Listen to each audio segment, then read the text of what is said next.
అదే RTV app వార్తల్ని క్షణాల్లో చదివే అవకాశం ఉంటుంది. ఒక న్యూస్ పేపర్, ఒక టెలివిజన్ ఛానల్ మీ చేతుల్లో ఎప్పుడూ ఉంటాయి. నారా లోకేష్ గారి గురించి, మా గౌరవ ముఖ్యమంత్రి చంద్రబాబు నాయుడు గారి గురించి సీనియర్ లీడర్ సతీష్ అన్న గారు చాలా ఘాటుగా మాట్లాడుతూ ఉన్నారు. ఈ పొజిషన్లో నువ్వు ఈరోజు మాట్లాడగలుగుతున్నావనంటే ఆ రోజు వాళ్ళు నీకు ఇచ్చిన చేయూత, నిన్ను ఈ పొజిషన్లో నిలబెట్టింది తెలుగుదేశం పార్టీ అని చెప్పేసి మర్చిపోయి మాట్లాడుతూ ఉన్నారు.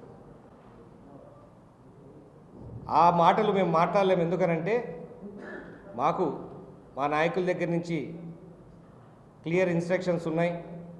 స్థాయి దిగజారి మాట్లాడద్దు, హుందాగా ఉండండి అని చెప్తున్నారు. కాబట్టి మేము స్థాయి పెట్టుకొని ఎలా ప్రవర్తించాలో ఆ రకంగానే మాట్లాడుతూ ఉన్నాం.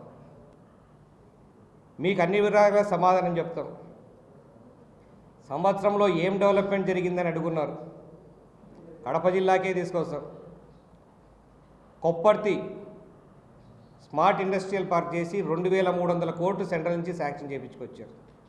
దాంట్లో 1000 కోట్లు టెండర్లు కూడా అయిపోయి పనులు మొదలవుతున్నాయి.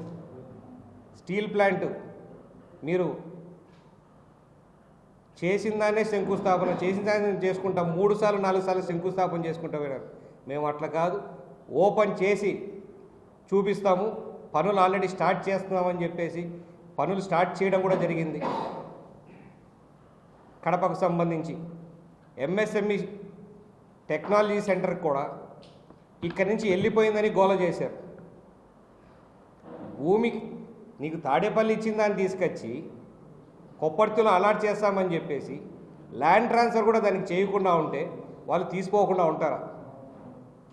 మేము మళ్ళీ ఇంటర్వ్యూని అడిగితే చంద్రబాబు నాయుడు గారు ఎక్కడికి తీసేయగలకూడదని చెప్పేసి ఇమ్మీడియట్గా ఆ ల్యాండ్ ట్రాన్స్ఫర్ వాళ్ళ మీద చేపించి ఎంఎస్సీ పార్క్ కింద ఇంట్రెస్టెడ్ పార్టీస్ని కూడా ఐడెంటిఫై చేసి దాని మీద డిపిఆర్ రెడీ చేయడం జరుగుతూ ఉంది. మీ నాయకుని దగ్గర మీరు మంచి పేరు పొందండి, మీ పార్టీ కార్యక్రమాలు చేయండి. కానీ మీకు రాజకీయ జీవితం ఇచ్చిన గౌరవ ముఖ్యమంత్రి నారా చంద్రబాబు నాయుడు గారిని వాళ్ళని ఇష్టం వచ్చినట్టు మాట్లాడకండి. మాట్లాడితే మేము ఊరుకోము, మాట్లాడితే మేము పొడుస్తాం, తిడతామనేది వద్దు. అది ఆ మాటలు అంటే మా సార్ మమ్మల్ని ఒప్పుకోవడంలా.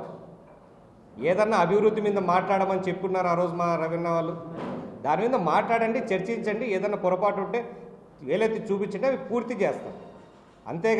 అంతేగాని పనికిరాని మాటలన్నీ మాట్లాడకుండా మమ్మల్ని కేసులు పెడతారు, మా మీద భయపెడతారు. భయపడ్డం వైఎస్ఆర్సీపీలో కొంచెం దగ్గరగా ఉన్న వాళ్ళు భయపడడం సహజమే. ఎందుకనంటే ఆ పార్టీలో గతంలో వైఎస్ వివేకానంద రెడ్డి గారికి ఏం జరిగిందో వాళ్ళకి తెలుసు. కాబట్టి దానికి అనుగుణంగా వాళ్ళు భయపడడం సహజమే. ఆ భయాన్ని తెలుగుదేశం వాళ్ళ మీద వేస్తే ఎట్లా? మీకు భయం ఉన్నది వాళ్ళ దగ్గర నుంచి. మీరు అందుకే ఎంత జాగ్రత్తగా దూరంగా ఉండి మీరు పని చేసుకుంటారో మీకు అంత మంచిది. ఆ పార్టీలో మీరు రావాలనుకున్నప్పుడు కూడా, రూలింగ్లో ఉన్నప్పుడు మిమ్మల్ని రాణించుకోకుండా మిమ్మల్ని ఎంత ఇబ్బంది పెట్టారో మీకు అవన్నీ కూడా తెలుసు. లిక్కర్ స్కామ్లు 1,00,000 కోట్లు అన్నారు, 3,500 కోట్లేనా బయట పెట్టింది అంటే 3,500 కోట్లు స్కామ్ కాదా? 3,500 కోట్లు 350 రూపాయలే అన్నట్టు చెప్తున్నారు. ఇంకా బయటికి వస్తాయి. స్కామ్లో ఉన్న వాళ్ళు ప్రతి ఒక్కరు కూడా బయటకు వస్తారు. వాళ్ళందరూ ఇంకా ఎన్ని కోట్లు వచ్చిందనేది కూడా పూర్తి చేస్తారు. ఇప్పటి వరకు తేలిన లెక్కల ప్రకారం అవి చెప్తా ఉన్నారు. పూర్తిగా బయటకు వచ్చినప్పుడు లెక్కలు తెలుస్తారు. 3,500 కోట్లు రాష్ట్రానికి నష్టం జరిగిందనంటే చాలా నష్టం జరిగినట్టు. ఏం అభివృద్ధి చెందలేదా? ఏం కావాలా? ముసలోళ్ళకు, వికలాంగులకు అందరికీ పెన్షన్ పెంచుతామని చెప్పారు. 3,000 నుంచి 4,000 ఒకటేసారి చేశారు. అంతకుముందు జగన్మోహన్ రెడ్డి గారు చెప్పినప్పుడు ఏం చేశారు? సంవత్సరానికి 200, 250 పెంచుకుంటా పోతున్నారు. అట్లా కాదు కదా, చెప్పిన మాట ప్రకారం చేస్తూ ఉన్నారు. దీపం పథకం ఇచ్చినారు, తల్లికి వందనం ఇచ్చినారు, ఆర్టీసీ బస్సులో ఫ్రీ అనేది ఆగస్టు 15 డేట్ అనౌన్స్ చేసినారు. మీరు దాని మీద బురద చెల్లాలని చెప్పేసి మీకు పర్సనల్ భేదాభిప్రాయాలని మీరు దూరంగా పోయారు. కానీ పార్టీకి ఏమాత్రం కూడా పార్టీలో క్రమశిక్షణ ఎంత పెద్దటోడైనా క్రమశిక్షణ లేకుంటే దాని మీద చర్యలు తీసుకుంటారు తెలుగుదేశం పార్టీ. అందుకే పార్టీ క్యాడరు, పార్టీ ఇంత గట్టిగా నిలబడుతూ ఉంది.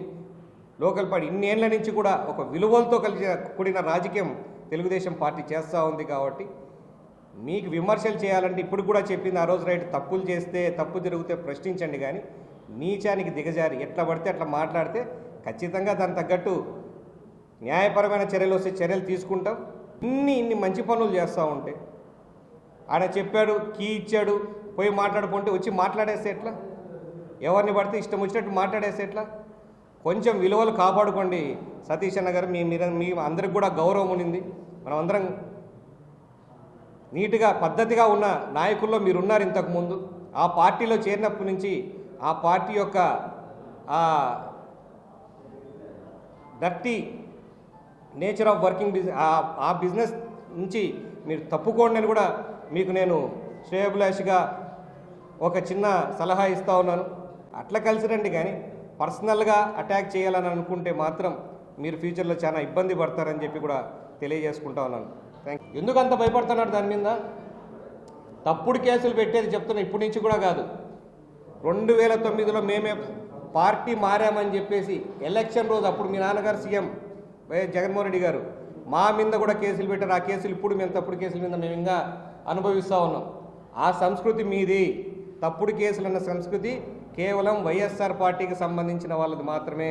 దాంట్లో జగన్మోహన్ రెడ్డి గారు పిహెచ్డి, డాక్టరేట్, డబల్ పిహెచ్డీలు కూడా చేస్తున్నాడు. ఎలా తప్పుడు కేసులు పెట్టాలని చెప్పే దాంట్లో ఆ ఆలోచన వేరే ప్రభుత్వాలకు ఉండదు.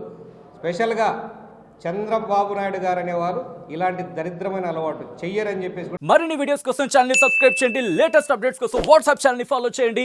అండ్ లింక్ డిస్క్రిప్షన్ లో ఉంది.